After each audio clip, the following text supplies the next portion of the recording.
For story-rich and exploration-based games, it is often the world building that incentivizes the players to keep coming back. To understand the significance of a game's world building to its players, I choose to look at the community of lore researchers whose responsibility is to document or mediate the game world's path to its community of players. I am interested in who the lore researchers are, what they are doing to the game and the community surrounding it. How is lore theorization a way of collaborating storytelling? Lore researchers, thus, are more than just translators. They are storytellers whose stories contribute to what other community members circulate and tell themselves about the game. In this video, we will look at how lore researchers, at least in the Hollow Knight community, approach their works as how anthropologists and archaeologists would in real life. Before getting into the lore researchers, it is important to note that games have various degrees of world building. This results in the extent to which players can uncover hidden plots or make up stories for themselves. Here, I have decided to focus on the community of lore researchers of one specific game title, Hollow Knight, which falls more on the branching narrative spectrum based on 3 criteria. The game is a well-known hit in the exploration-based action-adventure genre. It has expansive lores, evidenced by the sheer number of retellings and ongoing discussions to this very day. There isn't much, if any, research that has been done on a specific community of game lore researchers. A simple Google search shows results of academic thinking, mostly focusing on the social aspects of gaming or how gaming could be used to facilitate virtual education. I start my journey by lurking and doing participant observation of the online communities of Hollow Knight, watching videos on YouTube, reading comments and group messages across the platforms, reserving special attention to discussions on laws. I have thematized comments and messages according to how members frame their arguments, what counts as evidence, and the kinds of meanings attached to the games. The extent to which what counts as official content or evidence will be discussed later. In this video analysis, I will only focus on fandom and Discord, since these are where direct interactions between lore researchers and the general players often take place online. Firstly, fandom. Hereby you can also hear me mention as the wiki. I will focus specifically on the English version. Fandom is the most comprehensive, formal website where players can find all sorts of walkthroughs and tips of the game, characterized as formal due to its affordance of one-sided interaction, since editing rights are restricted to designated contributors. There are several websites that self-characterize as the game's wiki, yet I have decided to select the one hosted on Fandom as the focus because of its popularity and that its lore researchers and contributors are regularly seen on other platforms discussing theories. Here, although practices vary, most game fandoms focus on covering official content that are present in games and focusing on giving information on how players can progress and win the game. Because of this, some subsets of in-game practices or communities are left out of the formal wiki and into more informal platforms. These include speedrunning glitches, available modding databases, mathematics of how abilities in game are calculated and displayed, fan-made or even cut contents. Secondly, Discord is characterized as informal by resembling instant messaging. Discussions are dynamic and often considered democratic. Through Fandom's Discord channels, I observed that most of the lore theories that receive consideration to be edited on the wiki have taken place during 2018 to 2020. This period is when most of the present-day lore researchers have joined, began contributing and refining their theories. Before getting into their power relations, let us learn some of the tactics of the lore researchers in their craft.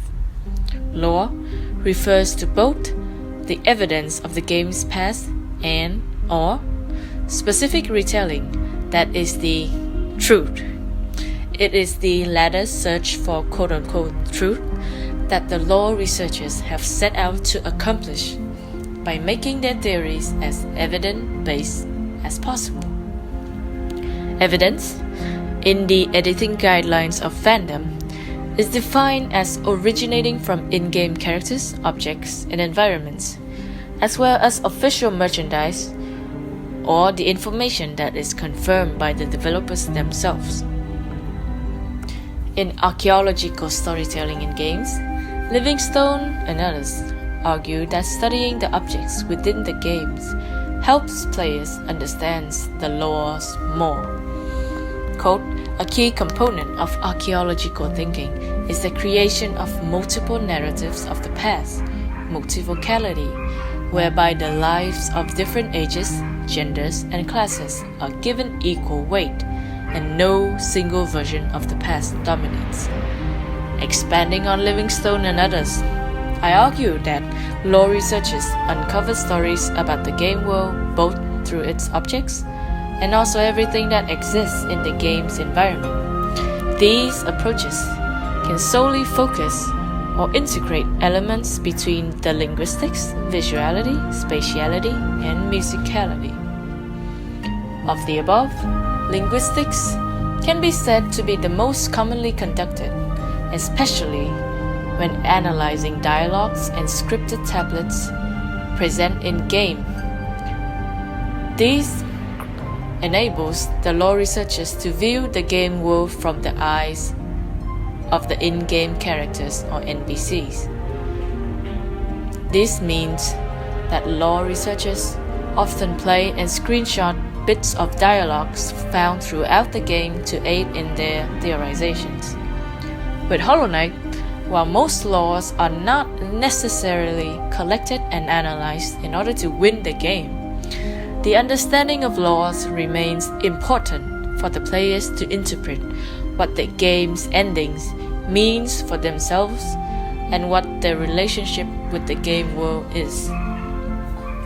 Now, let us look to an example of linguistics analysis in the wiki page on False Knight, which is the first main boss the player will encounter in the game. Aside from information about its location and text, there is a small section named Lore, which gives backstage information to the boss. Here, when we click on the references, we see textual resources which the lore researchers have used in their theories. These references are how the lore researchers contribute to the wiki and assert its legitimacy, comprehension, and strength. The legitimacy of the lores is also formed from the lore researchers' legacy, time they have been contributing to fandom, combining with the wealth of their known evidence-based lore theorizations. However, the legacy either of their contributors or the accepted laws are often conflated to override freedom and democracy expected in lore discussions. For the lore researchers and players, fandom becomes a formal space for specific evidence-based lore to become the legitimate ones whereas other platforms such as Discord, YouTube, Reddit, etc. are more informal spaces for discussions of different theories, interpretations, or what is understood as headcanon. We can look at how fandom is considered comprehensive by using the concept of media ideology,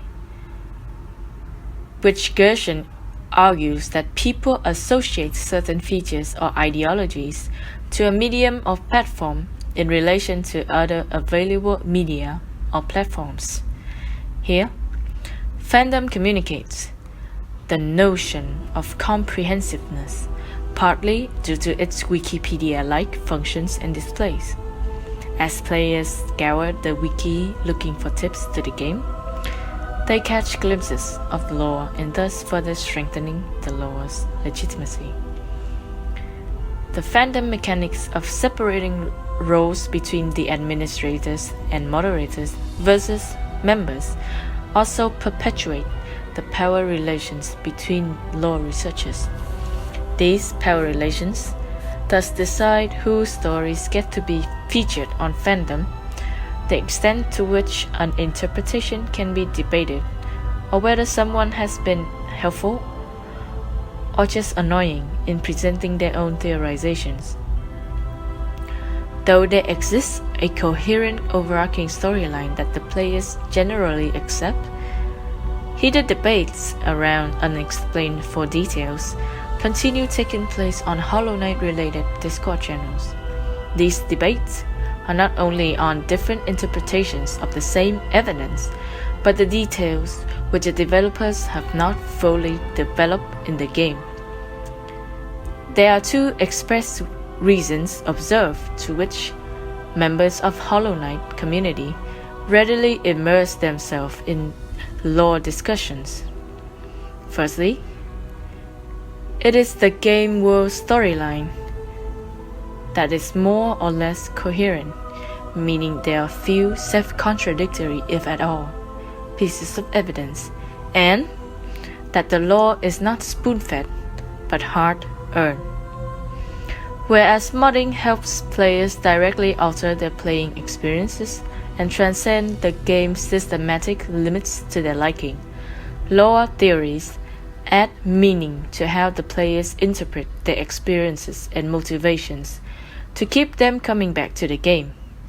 In When the Fourth Layer Meets the Fourth Wall by Stephen Syke, game retellings are defined as, quote, when a player crafts a narrative or anecdote about their experiences of playing a video game.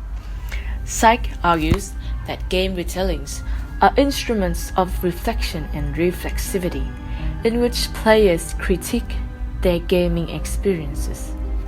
Furthermore, by treating the characters living inside the games as having their own story to tell, the lore researchers commit to present the story of the game and its NPCs as something embedded in complex webs of significance for the players.